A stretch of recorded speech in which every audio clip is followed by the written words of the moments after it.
Let me give you a little history on the Volkswagen. So the company was founded back in 1937 and it was made to be an affordable German car.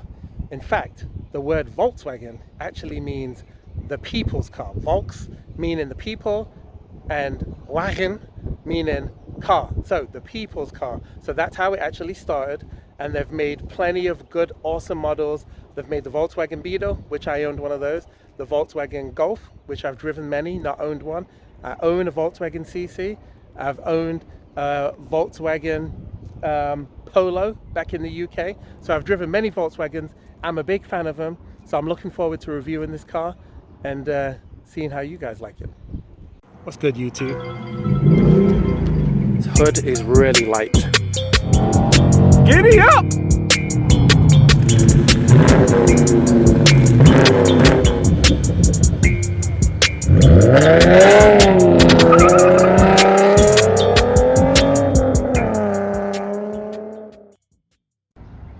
So first off, this is not the R line. This is just the SEL, which does come with a plethora of features, but this particular one doesn't have the fancy wheels and all of that stuff. It still looks good. It still looks pretty Volkswagen-esque. It's got a nice aggressive front.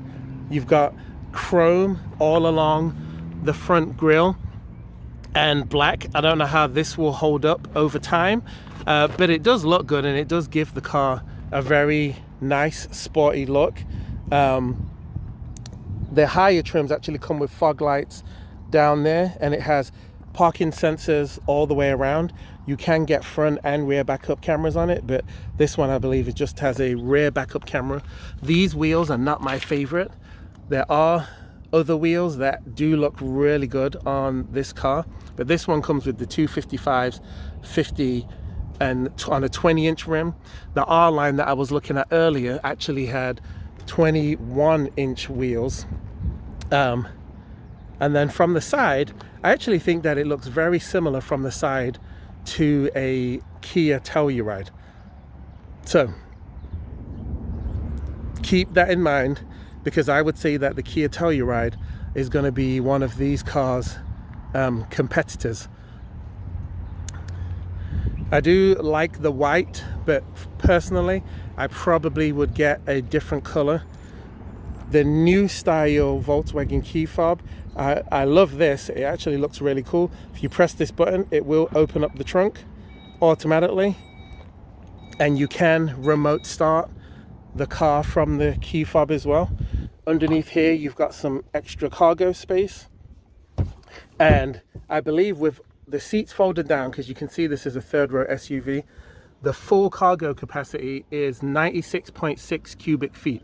So you do have quite a bit of storage room, and you do lift these up and it manually flops the seats down. On the higher trims, the two middle seats will actually be heated. On this one it is not heated, and also here in the back you've got two USB-Cs, and then you've got a little 12-volt here as well. So that is nice, a nice little touch. Press the button up here up top and it silently closes the hatch. I wish that it made a beeping sound when it closed that, like what my Acura does, but this particular one doesn't, or it's been turned off. Every single trim comes with these shades that you can hook up here and then hook back down, so that is a nice touch. And this particular one has captain seats, but you can get it with a bench seat. So this one actually seats 6 people in total, but if you get the one with bench seats, it can seat 7.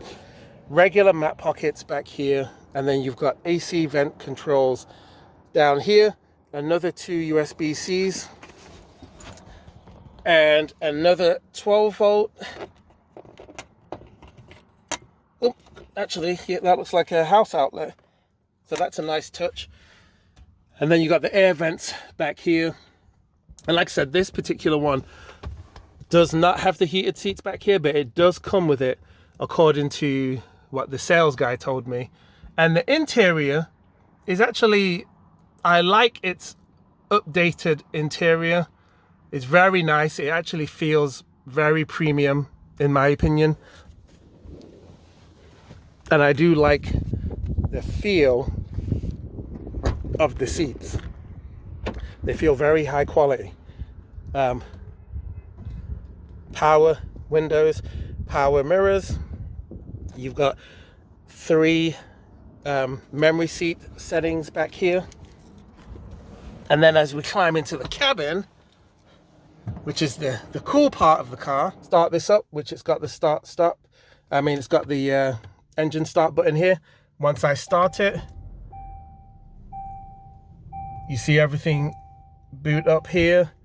You've got a 12-inch touch screen, which you actually don't even have to touch it. You can actually just wave your hand and it will move stuff across. See how it says device not connected? If I wave my hand again,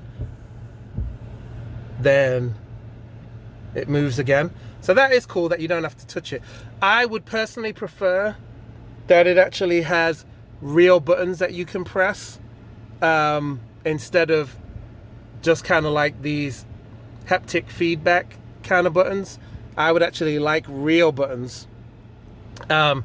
Plenty of options here in the screen, different drive modes, so you can switch between eco, comfort, sport, off-road, yada yada. The car is all-wheel drive, and I love this flat bottom steering wheel. I think that it actually feels really good, and the overall look and feel of the dash is pretty nice. It has active cruise control, it's got lane keep assist, it's got a whole bunch of features. This is also touch, so when you slide your finger back here, it opens up the sunroof. It's not an actual button, it's just, you know, one of those haptic feedback buttons again. Or I don't even know the proper name you call it, but so you slide that forward, it closes it, and if you slide the one on the right, it will actually close the shade as well. And then 2 more USB-Cs down here. You've got a large pocket for storage with another USB-C in here, and then you have a wireless charging pad right here, and then it is Apple CarPlay, Android Auto. I'm not going to do anything with this system right now just because I don't want to get any kind of copyright strike, but you can go through all of the functions here.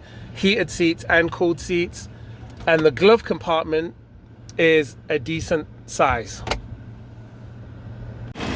Okay, so taking a look at the engine, like I said, it went away from the from this V6, and it's gone to a 4-cylinder 2-liter turbo, making 269 horsepower and 273 pounds-feet of torque.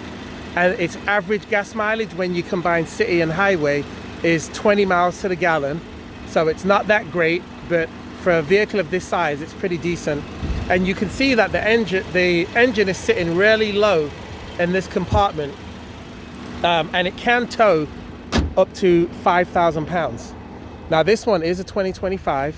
It's only got 365,000 miles on it, and you can see the price tag here, which is not too bad considering how expensive cars are nowadays.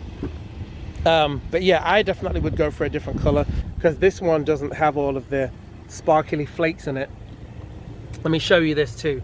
It's got a nice storage compartment right under here, underneath the main area, which is easy to miss. But that does look pretty cool. So overall, the interior is really nice. But let's go ahead and take this thing for a spin, and I'll let you know what my driving impressions are. And I'm gonna drive it in sport mode because sport mode is always the best, obviously. The one thing that I will say when I very first started driving this car is I was expecting it to have a terrible sound as a 4-cylinder, but I actually think that it's got a decent engine sound to it. When you're in eco mode and in comfort mode, the steering is extremely light on the steering wheel, but as soon as you switch to sport mode, then the steering actually does get some extra weight to it. You get a bit more steering feel. I'm not going to use off-road just because I'm obviously not off-road. And what's the other one? The other one is snow, which the sales guy who was telling me about the car basically said that snow kind of reduces the amount of power that is given to the wheels, and it controls the amount of slip that's happening if you're driving in inclement weather. But I will say, for the time that I have been driving it, it actually feels really good. I think I forgot to mention too, this one, being the SEL trim, actually has a heads-up display, which is really clear. It gives you the miles per hour that you're going, but it also gives you the speed limit of the road that you're actually on. And the 12-inch display on the infotainment, it is really clear, and it is very easy to use. It's very intuitive, so I've got no complaints about the infotainment or even the quality of the sound. There is an upgraded system that you can get in this, and I did listen to it, and it is really impressive.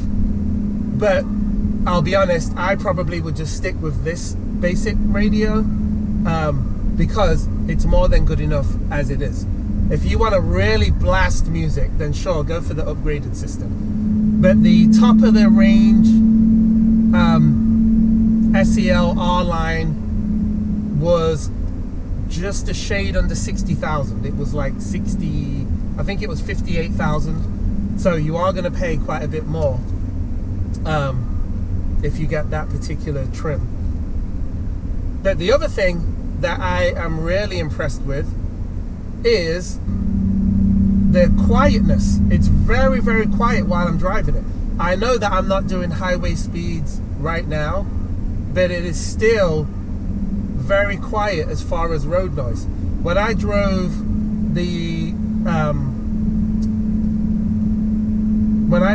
the Chevy Traverse, it had a lot more road noise than what this did, like way more road noise.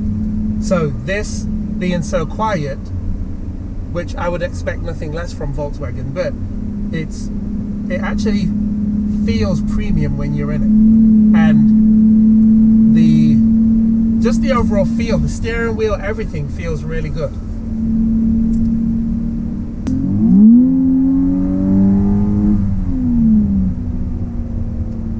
Okay, that was me flooring it. That was me flooring it, and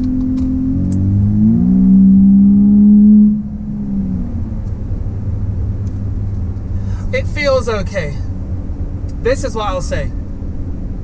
This is a turbocharged engine, so I would expect it to have more torque than my naturally aspirated V6 on my 2020 Acura MDX. But this car overall does not feel faster than my Acura. The Acura is 290 horsepower. This is 269, so it's not a huge difference. But this definitely doesn't have as much grunt as what the Acura does. And it does take a little bit for it to downshift to then give you the power. So you can feel the turbo lag in this car, definitely. Now for a lot of people, that's not even going to be that big of a deal. Doing a quick U-turn. Woo! Okay, turning radius is good. Now let me get on the gas. Oh yeah. Woo! This is nowhere near as quick as the Acura. Now it is all-wheel drive, so you're not spinning the wheels, so that's good. It is probably very good in the snow since it's all-wheel drive, but it definitely does not have the same sporty feeling as what the Acura did. The Acura, when you turn, there's a lot less body roll. I mean, just doing little turns like this in sport mode, I can feel that the car wants to lean, whereas the Acura does not. The Acura is very precise and it has very firm suspension when it comes to sportier driving. So if you want a sportier feel, I would go with the Acura. The 2025 Acura is the same thing, feels more powerful, definitely got more sporty handling. But if you want something where you don't mind the sportiness, and this gets a little bit better gas mileage, it depends. On paper, my Acura says it gets higher gas mileage than what it does in practicality. But this is nice. I really don't have any problem with it. I think I prefer having the V6 engine over the 4-cylinder just because of how it feels. The torque is a lot more immediate. The power comes in a lot sooner. I feel like you're waiting for the power in this. But that aside, not comparing it to the Acura, as a standalone vehicle, I do think that this drives pretty well. The interior is well built. It feels like it's going to hold up. It does not look cheap. And if you get the higher trim that has a little bit more of a sporty look, if you get the R-Line version, then I think that this is a pretty good vehicle to have. So I'm going to go ahead and leave my Lawson score up on the screen right now. Don't forget, guys, like the video, subscribe to the channel because it helps my channel to grow, and I'll see you guys in the next one. Peace.